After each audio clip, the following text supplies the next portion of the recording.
برادران ملت اسلامیہ، السلام علیکم ورحمۃ اللہ وبرکاتہ۔ الحمد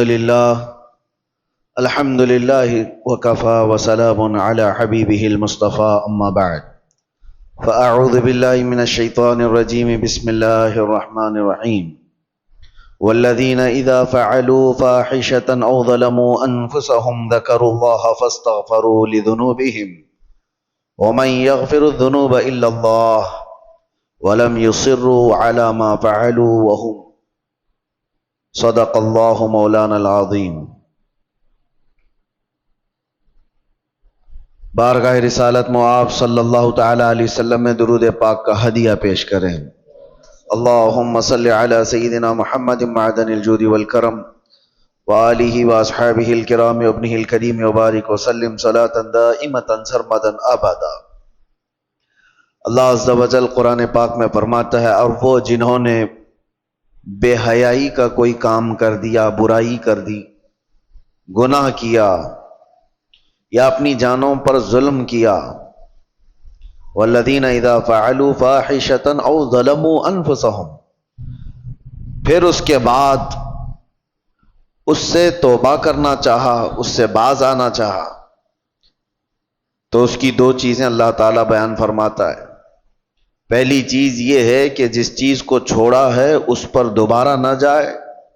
دوسری چیز یہ ہے کہ اللہ کا ذکر کر کے اس سے توبہ اور استغفار کی جائے۔ تو اللہ تعالیٰ فرماتا ہے، پھر کون ہے جو بڑے گناہوں کو بخشتا ہے سوائے اللہ کے؟ اللہ معاف کرنے والا ہے، اللہ رحم کرنے والا ہے۔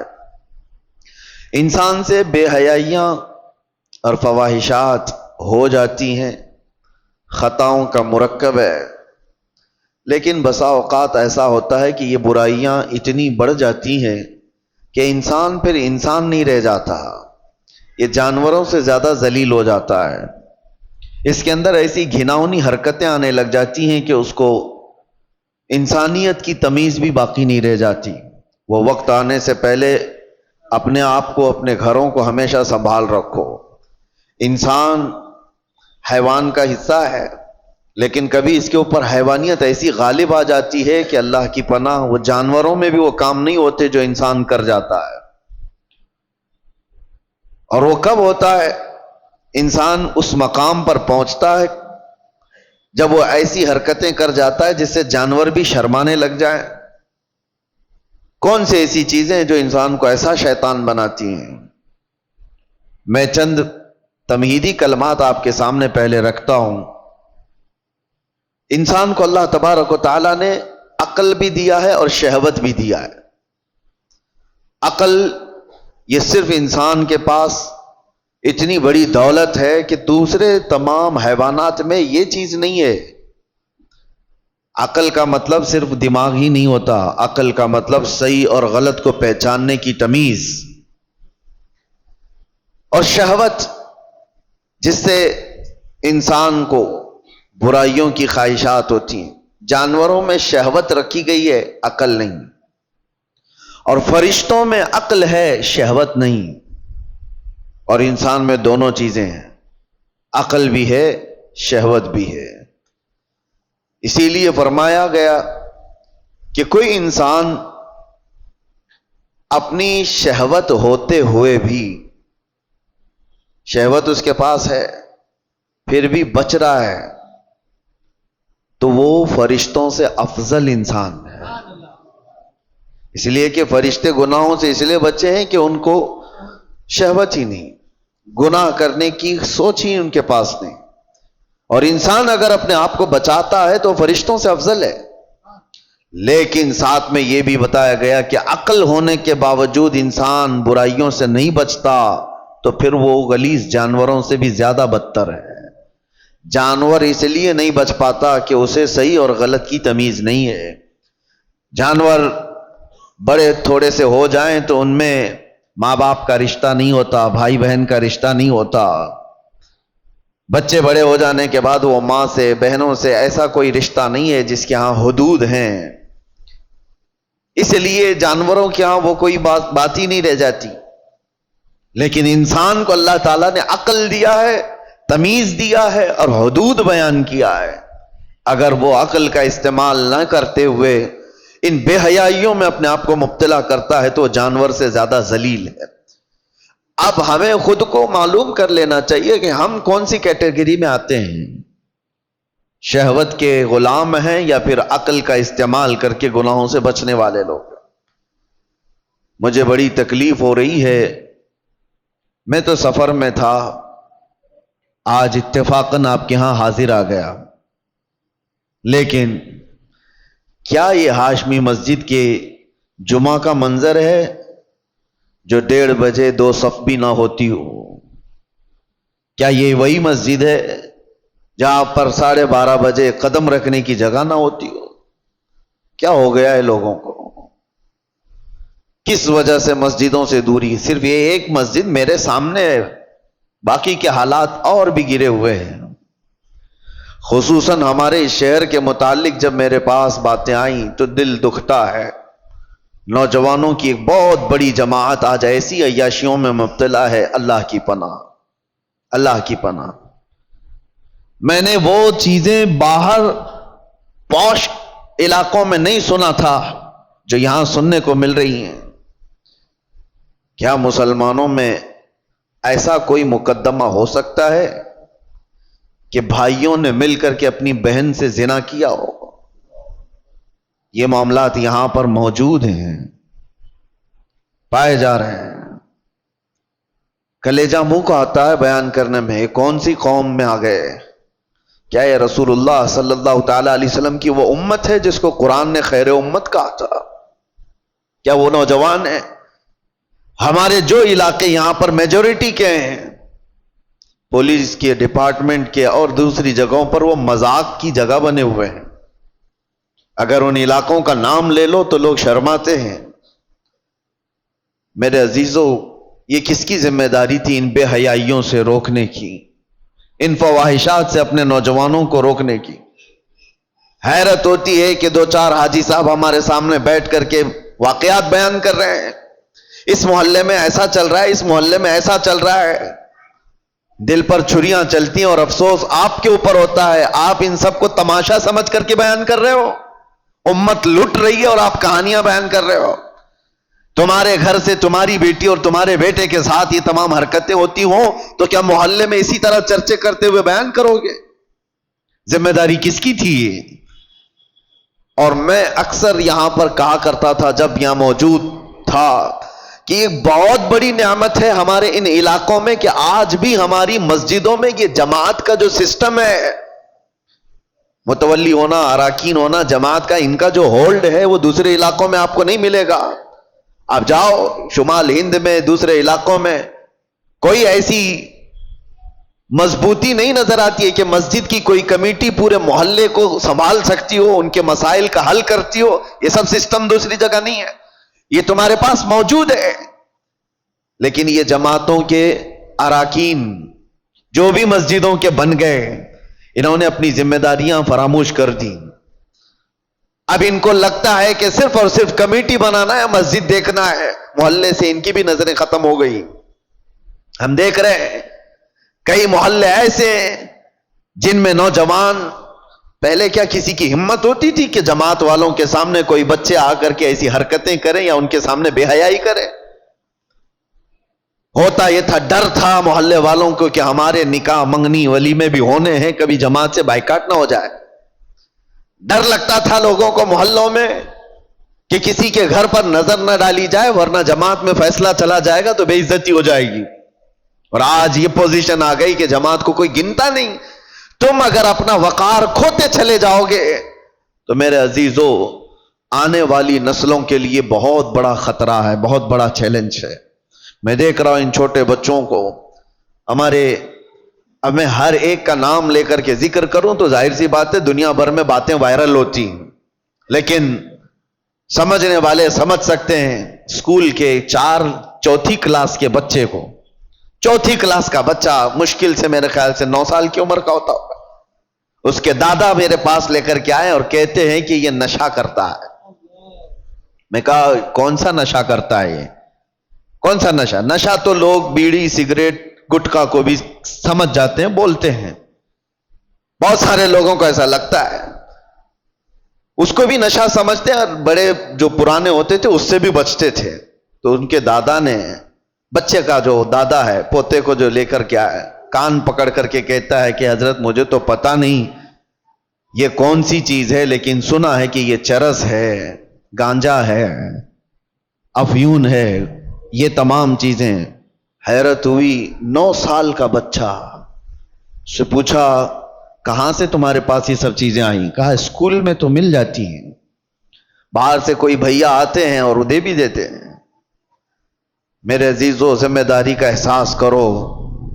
یہ وہ بچے ہیں جو امت کا مستقبل ہیں. درد ہوتا ہے ان نوجوانوں کو دیکھ کر کے میرے مصطفیٰ کریم صلی اللہ تعالی علیہ وسلم کی یہ بھولی امت، جس کے لیے میرے آقا رات رات بھر کھڑے ہو کر کے رویا کرتے تھے، آج وہ امت کا یہ حال ہے کہ اپنے نبی رحمت صلی اللہ تعالی علیہ وسلم کی تعلیمات کو پیٹ پیچھے ڈال چکی. حالات ایسے کہ نوجوان آج یہی سوچ کر کے بیٹھ گئے ہیں، جیسی ان کی عمر 16 سال کے اوپر ہونے لگی، سب سے پہلا ان کا کام ہے کہ کوئی لڑکی کو پھانس لیا جائے، اس سے معاشقہ کریں، عشق کی داستانیں لکھی جائیں گی. یہی ساری زندگی کے مقاصد ہیں تمہارے. 16 سال تو میں بہت دور کی بات کر رہا ہوں، اب تو اسکول کے چھوٹے سے بچے یہ تمام فنڈے حل کر کے بتا دیتے ہیں. فیس بک، انسٹا، یہ تمام چیزیں چھوٹے چھوٹے بچوں کے ہاتھوں میں موجود ہے، اور وہ پرانے زمانے کے بوڑھوں سے زیادہ جانتے ہیں. بے حیائیوں کا دور آ گیا. اب مجھے وہ حدیث یاد آتی ہے، ابھی جسٹ مسجد میں آتے ہوئے قبرستان کے پاس سے گزر رہا تھا، دماغ میں یہ ساری باتیں گھوم رہی تھی، جب کسی نے آ کر کے مجھ سے یہ کہا کہ یہاں وہ معاملہ بھی ہے کہ بھائیوں نے بہن کے ساتھ زنا کیا ہے. قبرستان دیکھتے ہوئے مجھے میرے مصطفیٰ کی وہ بات یاد آئی.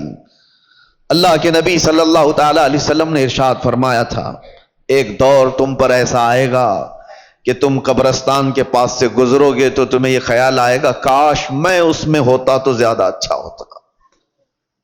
کیونکہ جو جا چکے، جو دفن ہو چکے، وہ بہت سارے فتنوں سے محفوظ ہو گئے ہیں.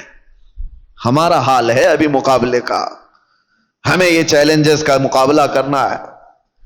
گناہوں کا ایسا دور دورہ ہے، کس سے کہا جائے. کبھی اس بات کا بھی ڈر لگتا ہے کہ پوری جماعت امت مسلمہ کو اپنے ٹارگٹ پر رکھی ہوئی ہیں. تمہیں کیا نہیں پتا، آج نہیں دیکھتے ہو کہ اس صبح سے شام تک سوشل میڈیا بھرا ہوا دکھتا ہے، اسلام کو گالیاں دینے والوں کی ایک انبار ہے. نبی پاک صلی اللہ تعالی علیہ وسلم پر نشانے نہیں بنائے جاتے. آج ٹی وی کھولو، کسی چینل کو دیکھو تو اسلام کا مذاق اڑانے والے کتے بیٹھے ہوئے ہوتے ہیں، بھونک رہے ہوتے ہیں. قرآن کی آیتوں پر ڈسکشن چل رہا ہے، اذان کو لے کر مسائل اٹھائے جا رہے ہیں، کلمے پر بات آ گئی، تمہیں سب پتہ ہے. اور ان حالات میں جب گھر کو آگ لگی ہوئی ہے، نوجوان بچے عیاشیوں میں مبتلا ہے، یہ لڑکیوں کو پھنسانے میں مبتلا ہے، فیس بک چیٹ کرتے ہوئے پوری راتیں گزارنے میں مصروف ہیں. اور ان حالات کا کون ذمہ دار ہے؟ میرے عزیزوں، صرف ہماری تقریریں نہیں، امت کا اپنا اپنا حصہ اسے ادا کرنا ہوگا. جو جس چیز کا ذمہ دار ہے وہ ذمہ داری نہیں ادا کرے گا تو قیامت کے دن سوال ہوگا. کلکم راعٍ وکلکم مسئول عن رعیتہ. میرے آقا نے فرمایا تم میں سے ہر ایک نگہبان ہے اپنے نیچے والوں کا. قیامت کے دن تم سے سوال ہوگا تمہارے نیچے والے بگڑے کیوں تھے، تم سے جو ماتحت تھے وہ بگڑے کیوں تھے. باپ سے اس کے اولاد کے بارے میں پوچھا جائے گا، استاد سے اس کے شاگردوں کے بارے میں پوچھا جائے گا، محلے کے بڑے ذمہ دار سے اس کے محلے والوں کے بارے میں پوچھا جائے گا تمہارے آس پاس رہنے والے بگڑے کیوں تھے. یہاں ذمہ داری کا احساس کرو. اب تو یہ بھی ڈر لگنے لگا.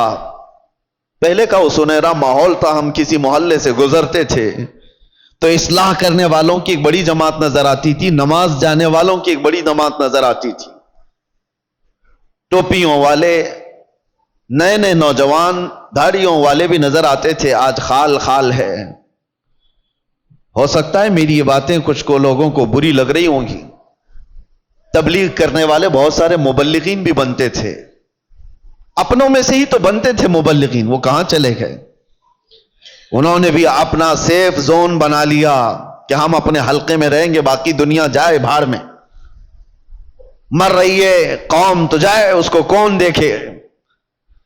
وہ اصلاح کا شعبہ بھی چھوڑ دیا گیا ہے، اور اب تو اصلاح کرنے والے ہمارے محلے سے بھی نہیں گزر رہے ہیں۔ اب سنو حدیث، میرے آقا صلی اللہ علیہ وسلم نے فرمایا تھا، اسی زمانے کے لیے شاید، حضور فرماتے ہیں ایک وقت ایسا بھی آئے گا کہ جو اصلاح کی بات کرے گا، جو ایمان کی بات کرے گا، لوگ اس کو اتنی تعجب سے دیکھیں گے جیسے چور کو دیکھا جاتا ہے۔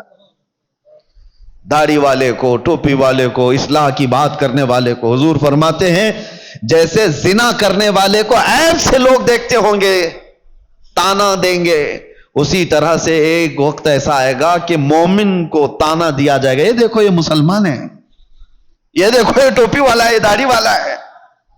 وہ دور آئے گا، بلکہ میں سمجھتا ہوں اس دور میں ہم جی رہے ہیں۔ لوگ آج کیوں اپنے آپ کو ماڈرن اور اپنے آپ کو سیکولر بننے کی کوشش کر رہے ہیں؟ کیوں؟ اس لیے کہ وہ ان تانوں سے گھبرا رہے ہیں، ڈر رہے ہیں۔ میں محلے میں کھڑے ہو کر کے اگر کسی کی اصلاح کی بات کروں گا تو لوگ میرا پچھلا نکال دیں گے، مجھے بھی بولیں گے جمعہ 8 دن ہو گئے ابھی حج کو چلا تو۔ یہ سارے تانے تو سننے پڑیں گے میرے عزیزوں۔ کیا وہ صحابہ اکرام رضوان اللہ تعالی علیہ مجمعین نے اتنے بڑے مشن کو نہیں اٹھایا تھا جن کے پرانے حالات یہ تھے؟ حضرت انس رضی اللہ تعالیٰ عنہ فرماتے ہیں مجھے جب یہ حدیث پڑھتا ہوں تو رونگٹے کھڑے ہو جاتے ہیں۔ عشق اور محبت کہتے کسے ہیں؟ حضرت انس کہتے ہیں شراب ابھی حرام نہیں ہوئی تھی، مدینے میں لوگ شراب پیتے تھے، سب دھیرے دھیرے شراب حرام کی گئی ہے۔ ایک وقت ایسا آیا تھا کہ شام کا وقت تھا، قہبہ خانے جہاں پر شراب بکتی تھی لوگ آ کر کے بیٹھ کر کے پیتے تھے جیسے ہوٹل ہوتے ہیں۔ حضرت انس کہتے ہیں میں شراب لوگوں کو پیالوں میں بھر کر دیا کرتا تھا۔ اچانک مدینے کی گلیوں میں آواز آئی، کوئی ڈنڈورچی اعلان کر رہا تھا یا ایھا المسلمون قال رسول اللہ صلی اللہ علیہ وسلم حرمت الخمر، اے مسلمانوں اللہ کے نبی نے فرمایا شراب حرام ہو گئی۔ اعلان کانوں میں سنا، حضرت انس کہتے ہیں میرے ہاتھ سے پیالی گر گئی۔ 50 سال 60 سال پرانی شراب وہ لوگ جمع کر کے رکھتے تھے، ایسے نہیں نئی نئی شراب، 50 سال پرانی مٹکوں میں جمع کی ہوئی شراب ہوتی تھی ان کی پینے والی، اس پہ فخر کرتے تھے۔ حضرت انس کہتے ہیں میں نے تو پیالی چھوٹ گئی، لوگ جو بیٹھے ہوئے تھے کوئی اپنے منہ سے لبوں تک لگایا ہوا تھا وہیں سے اس نے پٹک دیا، آواز آئی وہیں سے پھینک دیا کہ اللہ کے نبی نے فرمایا حرام ہو گئی، پٹک دیا۔ میں سوچتا ہوں کبھی پڑھتا ہوں تو رونگٹے کھڑے ہوتے ہیں، کیا صحابہ میں یہ فرما برداری کا جذبہ تھا؟ ان کے کانوں میں صرف بات پڑی، وہ بھی ڈائریکٹ رسول اللہ کی نہیں، کوئی اعلان کرنے والا بیان کر رہا ہے۔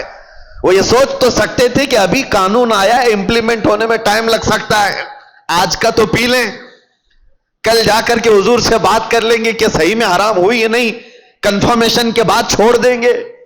نہیں، صرف کسی ایک مسلمان کی آواز آئی کہ اللہ کے نبی نے فرمایا، وہ صحابہ نے توڑ دیا مٹکے، 50 سال پرانے۔ حضرت انس کہتے رات ہوتے ہوتے مدینے کی ساری نالیاں شراب سے بہ رہی تھی، جن کے ہاں جو جو جمع رکھا تھا سب اٹھا کر کے پھینک دیا۔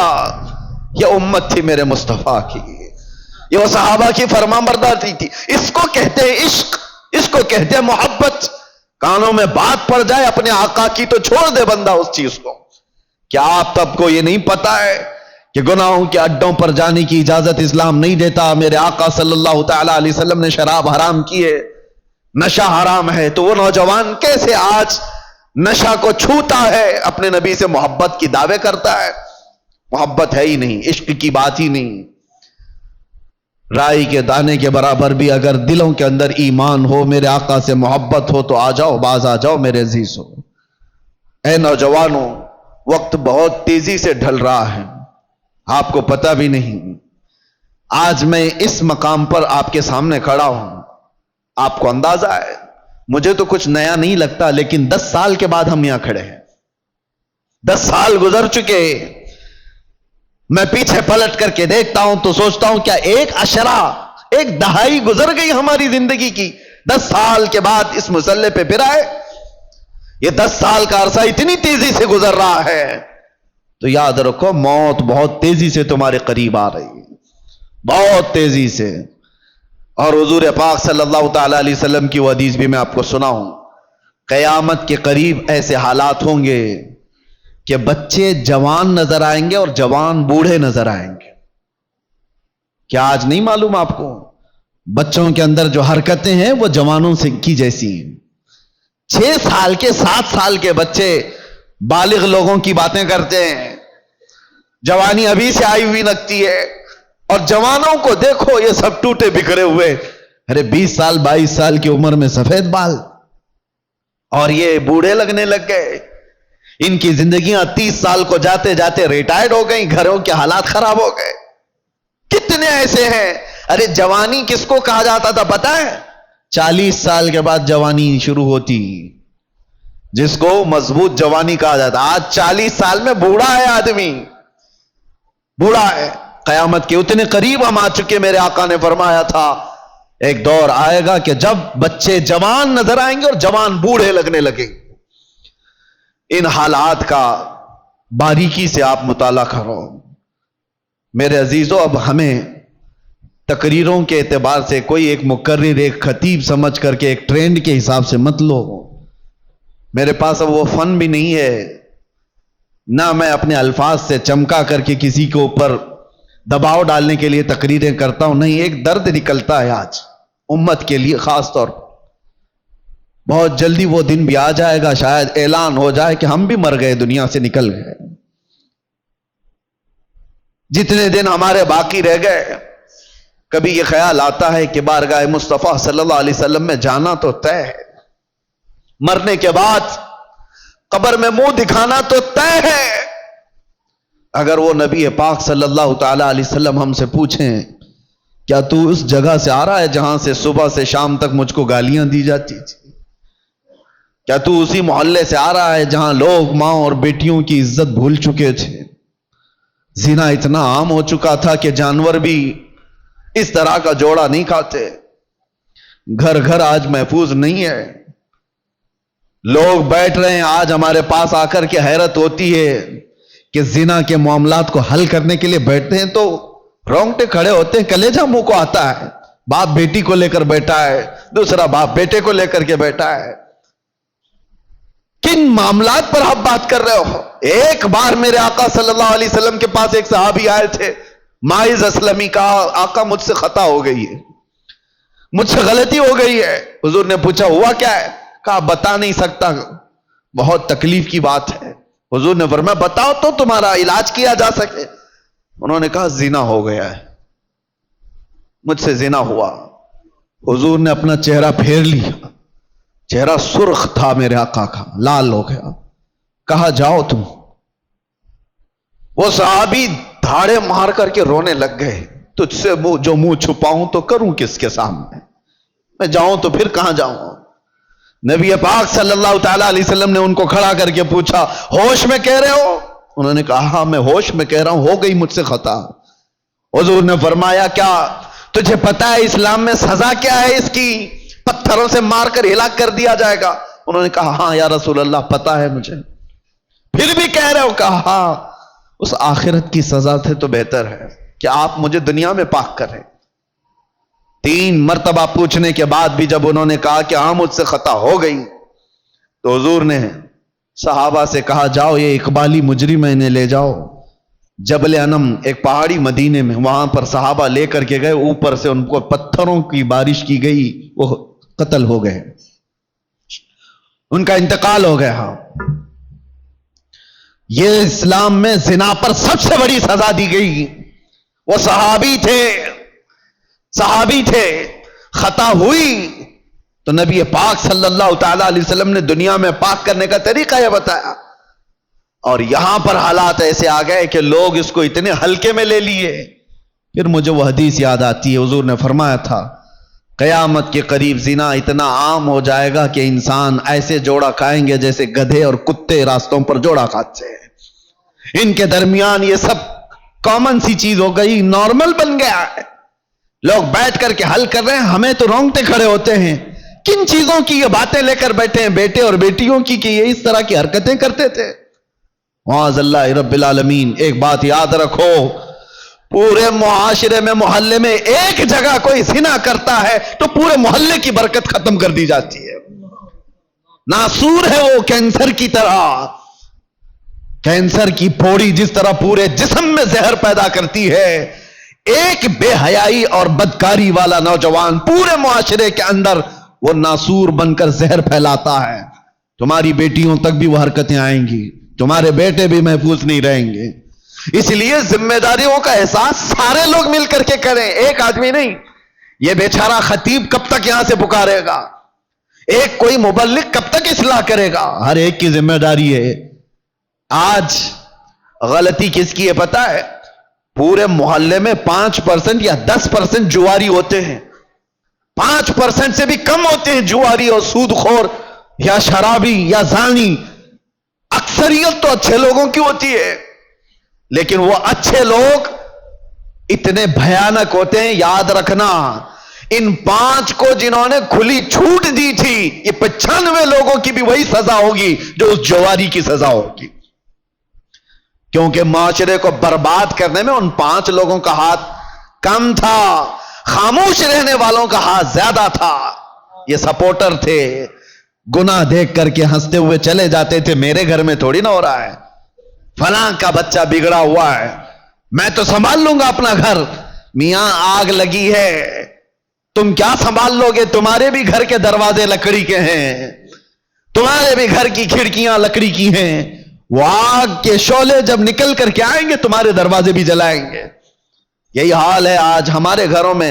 تمہاری بیٹیاں بھی ہیں یا نہیں؟ تمہارے اپنے بیٹے ہیں یا نہیں؟ دوسرے کا بیٹا بگڑ گیا، دوسرے کی بیٹی بگڑ گئی تو آپ ہنس کر تماشا دیکھ رہے ہو کہ فلاں نشہ کر رہا ہے. پہلے حال یہ تھے کہ ہماری جماعت کے لوگ کہیں بیٹھے ہوتے تھے تو آوارہ لوگ ان کے سامنے سے گزرنے میں بھی ڈرتے تھے. گزرنے میں انہیں ڈر لگتا تھا کہ بڑے لوگ بیٹھے ہوئے ہیں. آج وہ وقار ختم کیوں ہوتا گیا؟ اپنی ذمہ داری کا احساس جب بندہ ختم کر لیتا ہے تو اقبال نے یہ بہت پہلے کہا تھا، قوت فکر و عمل پہلے فنا ہو جاتی ہے تب کسی قوم کی شوکت پہ زوال آتا ہے. سوچنے سمجھنے کی صلاحیت پہلے یہ ختم ہو جاتی ہے تب جا کر کے قوم کے اندر بدکاریاں پھیل جاتی ہیں، یہ زبوں حالی کا شکار ہوتی ہیں. آج قوم کے اندر جو معاملات ہیں، ہم گرے ہوئے اس لیے ہیں کہ ہم اپنی ذمہ داریاں نہیں سنبھالنا چاہتے. اب ظاہر سی بات ہے، ایک آدمی بولے گا تو اس کو پکڑ کر کے لے جائیں گے، بند کر دیں گے. دوسرا اٹھے گا، اس کو پکڑ کر بند کریں گے اور سارے لوگ تماشا دیکھتے رہیں گے. یہ سوچیں گے نہیں، یہ نہیں کرنا ہے، بولنا نہیں ہے. میں سمجھتا ہوں اس طرح کی بزدلی سے تم کتنے سال جی سکتے ہو؟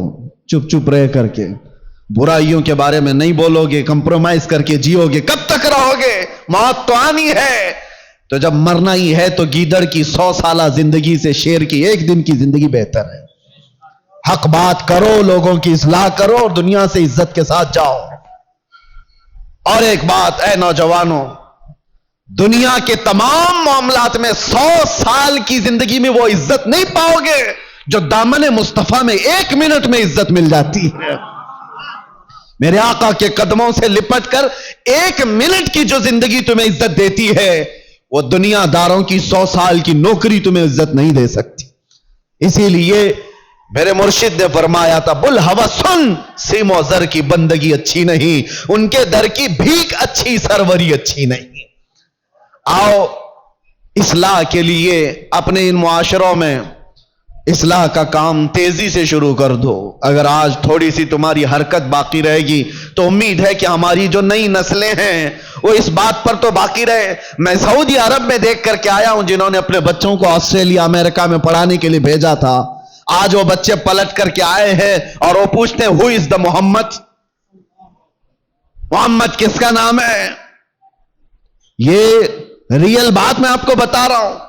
ارے جہاں اسلام کا مرکز رہا، جہاں سے اسلام پھیلا پھولا، ان کے بچے آج غیروں کی گود میں ڈالے جانے کے بعد آ کر اپنے نبی کو پہچان نہیں پا رہے ہیں. تم نے بھی کیا سوچا ہمارے بچوں کو سوشل میڈیا پر چھوڑ دیں گے، یہ سارا کچھ موبائل سے، گوگل سے، انٹرنیٹ سے سیکھتے رہیں گے؟ کل کو یہی بچے کھڑے ہوں گے جو اپنے نبی کو نہیں پہچانتے، وہ اپنے باپ کو قیامت میں کیا پہچانیں گے؟ اور تمہارے مرنے کے بعد کیا ہی سالے ثواب کر سکیں گے؟ ادھر تمہارا جنازہ لا کر کے رکھا گیا ہوگا، تمہارا بیٹا باہر کھڑے ہو کر کے انتظار کر رہا ہوگا، نماز ہو جائے گی تو اٹھاؤں اور ڈا کر کے دفن کر کے آؤں، اسے توفیق بھی نہیں ہوگی کہ وہ تمہارے لیے جنازے کی نماز پڑھ سکے۔ کیوں ایسے معاشرے میں جینے کی ضرورت ہے؟